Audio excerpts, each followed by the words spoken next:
11절 아브라함이 죽은 후에 하나님이 그의 아들 이삭에게 복을 주셨고 이삭은 부엘라에로이 근처에 거주하였더라. 23절 여호와께서 그에게 이르시되 두 국민이 내 태중에 있구나. 두 민족이 내 복중에서부터 나누이리라. 이 족속이 저 족속보다 강하겠고 큰 자가 어린 자를 섬기리라 하셨더라. 네, 계속해서 우리 창세기 25장 말씀을 함께 살펴보겠습니다. 자, 24장 말씀을 함께 나누면서 데라의 족보에 대한 이야기를 잠깐 언급을 했었는데요. 이 데라의 족보는 창세기 11장 끝부분부터 시작을 해서 오늘 본문까지 이어집니다. 그래서 오늘 본문은요, 데라의 족보의 이 마지막과 또 아브라함을 통해서 이삭에게로 이어지는 믿음의 계보를 연결시켜주는 연결고리와 같은 본문이다라고 할 수 있습니다. 아브라함이 그렇게 관심을 가지고 있었던 하나님의 복이 어떻게 이삭의 족보로 이어지게 되는지 오늘 본문은 보여주고 있습니다. 먼저 보여주는 것은요, 이 데라의 족보의 마지막, 즉 아브라함의 죽음을 보여주고 있습니다. 아브라함의 죽음은 사실 특별할 것은 없는데, 이 아브라함이 죽으면서 했던 조치는 그동안에 아브라함이 보여줬던, 그러니까 어제 이제 언급을 했었죠. 아브라함이 어디에 관심을 가지고 있었는지, 그 관심사가 여전하다라는 것을 보여줍니다. 바로 이삭을 통해서 이어지는 이 하나님의 복, 또 하나님의 약속이 온전히 이루어지기를 원하고 있다라는 것입니다. 아브라함은 이 하갈과 함께 오늘 본문에는 그두라라는 후처를 얻었었는데요. 그를 통해서 이 자녀들을 낳았습니다. 그 숫자가 제법 되는데요. 그들에게 재산을 나누어 주고 어디로 보냅니까? 동방으로 가게 합니다. 이 모습을 통해서 아브라함은요, 약속의 땅이 얼마나 중요하다라고 생각을 하는지를 보여주고 있는데요. 하나님께서 약속으로 주신 아들이 끝까지 이 약속의 땅에 거주할 수 있도록 조치를 취하고 있습니다. 반면에 이 지금 동방으로 가게 된 그 후처의 아들들은 어떻습니까? 이 약속에서 배제된다라는 것을 보여주고 있습니다. 그래서 이 하나님의 복이 하나님께서 약속하신 아들 이삭을 통해서 분명하게 흘러가게 된다라는 것을 이 조치를 통해서 보여주고 있습니다. 그러면서 하나님의 복, 이 땅의 복뿐만 아니라 씨에 대한 약속도 이제 이루어진다라는 것을 오늘 본문에서 보여주고 있는데요. 바로 아브라함에게 속해 있는 그 이스마엘과 이삭의 비교를 통해서 그것을 보여주고 있습니다. 아브라함에게 속해 있는 자손은요, 오늘 본문에서는 이제 그두라의 자녀들까지 해서 여러 자손들이 등장을 하기는 하지만 이삭과 이스마엘로 대표될 수 있습니다. 약속과 복을 상속하는 이삭과 그것을 위해서 했던 인간적인 방법을 보여주는 이스마엘입니다. 이 둘은 오늘 본문에서는 이제 아브라함이 죽었을 때 함께 장례를 치렀던 것을 치르는 그 모습을 보여주는데, 그것을 보면 이제 이때 당시에는 그렇게 사이가 나쁘진 않았던 것 같습니다. 그런데 이삭이 처음 태어났을 때는 어떻게 했죠? 이스마엘이 이삭을 굉장히 괴롭혔다는 것을 우리 알 수 있죠. 그런 것들 생각하면은 이 둘의 관계가 정말 많이 개선이 된 것 같긴 합니다. 하지만 그 과정에서 이제 어떤 것이 드러나게 됩니까? 이스마엘에게도 하나님께서 약속을 주시기는 합니다. 하갈과 함께 이제 쫓겨났을 때에 천사를 보내셔서 하나님께서 약속을 주시는데, 그 약속이 이삭을 통해서 이루어지는 약속과는 근본적으로 다르다라는 것을 아마 이스마엘은 알았을 것입니다. 그 약속을 따라서 이스마엘의 족보를 통해 하나님의 약속, 하나님께서 하신 약속은 신실하다라는 것을 보여주고는 있지만, 그 이스마엘의 자손은 약속의 땅에 거주할 수 없는 것을 통해서 이제 하나님의 복이 그 족보에는 나타나고 있지 않다라는 것을 보여주고 있습니다. 그러면서 이제 이스마엘 족보와 이삭의 족보를 이제 비교를 하면서 또 이 하나님의 복에 대한 내용을 보여주고 있는데요. 어떤 것이냐면요. 바로 이 하나님의 복은 사람의 생각이나 전통을 따라서 이어지는 것이 아니라, 혹은 사람의 욕심으로 이루어지는 것이 아니라 바로 하나님의 주권을 따라 이루어진다라는 것을 보여줍니다. 이스마엘이 아무리 그 복을 욕심내고 그 약속의 땅에 거하려고 애를 썼지만 결국에는 아브라함의 조치를 통해서 그 후처의 자식들은 이제 약속의 땅에 거하지 못하는 그런 것들을 보여주면서 이 일들이 하나님의 주권 속에서 이루어지고 있고, 또 하나님께서 계획하시고 약속으로 주신 자녀들을 통해서만 이 복이 계승되고 있다라는 것을 보여주고 있습니다.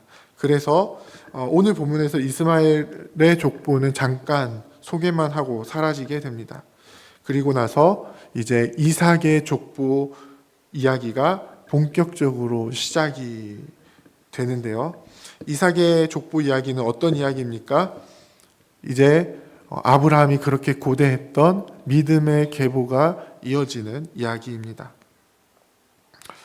이삭이 리브가와 결혼을 한 후에 시간이 제법 흘렀는데 리브가가 임신을 하지 못합니다. 그리고 이삭은요, 이를 위해서 기도를 했는데 하나님께서는 그 기도를 들으시고 리브가에게 임신할 수 있도록 역사하십니다. 그리고 리브가는 쌍둥이를 잉태하게 되죠.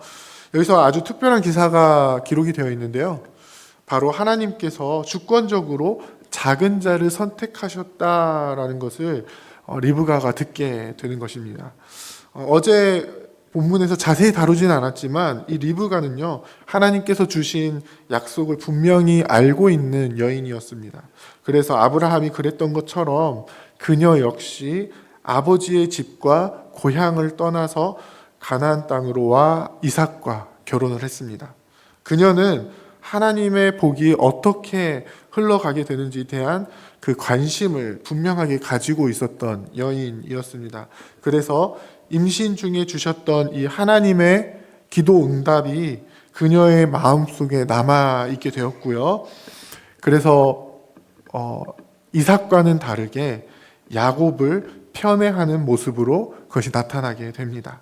그리고 그러한 상황 속에서 우리가 잘 알고 있는 사건이 하나 기록이 되어 있는데요. 바로 에서가 팥죽 한 그릇의 장자권을 야곱에게 넘깁니다.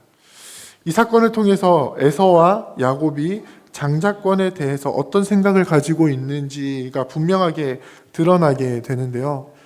에서는요, 32절에 보면 내가 죽게 되었으니 이 장자의 명분이 내게 무엇이 유익하리요? 라고 하면서 평가절하하는 모습을 보여줍니다. 그리고 그 모습은 34절에 뭐라고 평가를 하냐면요, 에서가 이 장자의 명분을 가볍게 여겼다라고 평가를 하고 있습니다. 반면에 야곱은 에서의 배고픔을 이용해서 어떻게 해서든지 이 장자권을 가지려고 합니다. 그것이 이 장자권이 가지고 있는 영적인 의미를 알고 있었던 것입니다. 방법에 있어서는 야곱의 이름이 가지고 있는 그 뜻처럼 걸려 넘어지게 하는 약간 치사한 방법을 사용하기는 했지만 그는 하나님의 약속이 지니고 있는 이 영적인 의미를 잘 알고 있었고요. 그것을 열망하는 마음을 가지고 있었습니다. 하나님의 주권적인 선택과 함께 야곱의 이 복에 대한 열망은 하나님께서 어떻게 야곱을 변화시키시고 어떻게 큰 민족을 이루어 가실 것인지에 대한 기대를 품게 만듭니다. 그리고 이제 이삭의 계보 이야기를 통해서 야곱이 겪게 될 파란만장한 이야기의 서막이 오늘 본문을 통해서 열리게 된 것입니다. 사랑하는 부평교회 성도 여러분, 우리의 삶 속에서도 이 하나님의 주권적인 선택이 있습니다. 하나님께서 이스마엘이 아닌 이삭을 선택하시고 에서가 아닌 야곱을 선택하신 것처럼 우리가 지금 교회에 나와서 신앙생활을 하게 되는 것은 전적으로 하나님의 택하심이 있었기 때문입니다. 그런데 그 선택하심 앞에 우리 안에 하나님 나라에 대한 열망이 없으면 어떻게 되겠습니까? 아브라함과 이삭이 하나님께 받은 약속은요, 기본적으로 이 땅에 대한 약속을 가지고 있는데요. 이 땅은 하나님의 나라를 보여주는 것입니다.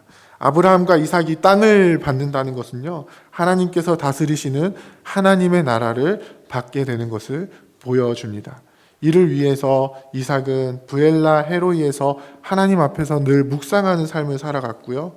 리브가는 하나님의 응답하심 속에서 그것이 이루어지기를 열망하면서 그 이야기를 야곱에게 해주었겠죠. 야곱의 열망은 이 리브가의 열망을 담고 있는 것입니다. 마찬가지로 오늘을 살아가는 하나님의 백성에게도 하나님께서 분명하게 그 하나님의 나라를 약속해 주십니다. 그리고 그 약속을 받은 교회 안에 그 나라에 대한 열망이 있기를 원하시고 계십니다. 오늘 본문에서 야곱의 열망은 비록 성숙하지 못한 모습으로 나타나기는 했지만 하나님께서는 앞으로의 이 야곱의 삶을 통해서 야곱을 변화시키시고 결국 이스라엘로 삼으실 것입니다. 야곱을 통해서 하나님의 나라를 이루어 가시는 것입니다. 그 나라를 함께 꿈꾸며 열망하는 우리가 되기를 원합니다. 우리에게 약속으로 주신 하나님의 나라를 함께 이루어 나가기를 원합니다. 이 세상에서 우리를 구별하여서 불러주시고 또 교회로 삼으셔서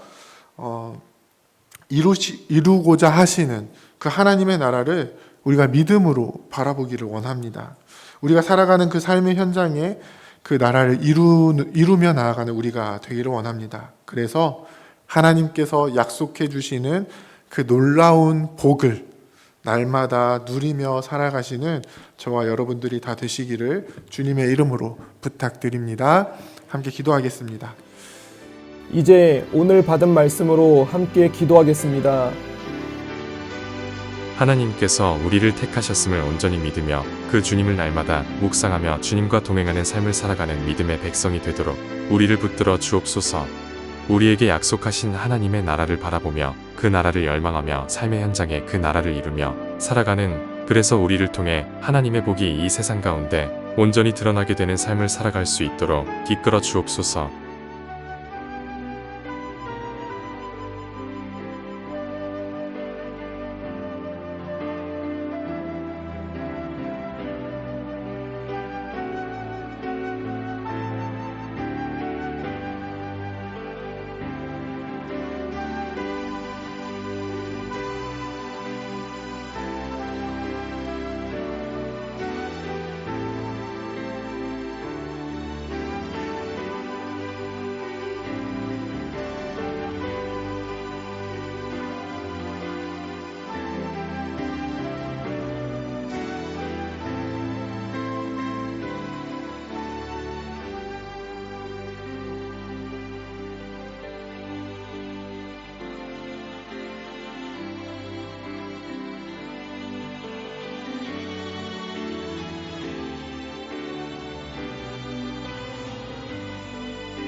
이제 개인의 기도 제목을 가지고 하나님 앞에 기도하시기 바랍니다.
수고하셨습니다.